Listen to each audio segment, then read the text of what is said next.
Tension থেকে tension থেকে চিরতরে মুক্তির আমল।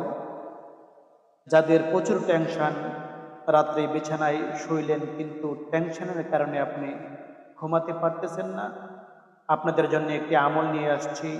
এই আমলটি যদি আপনারা করেন, আপনাদের নিদ আসবে, ঘুম আসবে, শকুন আসবে, শান্তি আসবে, আরামে ঘুমাতে পারবেন, টেনশন ফ্রি হবেন। তা হচ্ছে আল্লাহু আল্লাহু রাব্বি লা উশরিকু বিহি শাইয়্যা। আল্লাহু আল্লাহু রাব্বি লা উশরিকু বিহি শাইয়্যা। এই তাসবিহ মোবারক কয়েক মর্তবা পড়বেন, শুয়ে শুয়ে পড়তে থাকবেন। হঠাৎ করে আপনার ঘুম চলে আসবে, আপনার টেনশন দূর হয়ে যাবে। এই জন্য প্রিয় ভাইয়ারা, আপনারা এই আলোচনাটাও সবার কাছে পৌঁছে দিবেন। এই দাবি আপনাদের কাছে। আল্লাহু আল্লাহু রাব্বি লা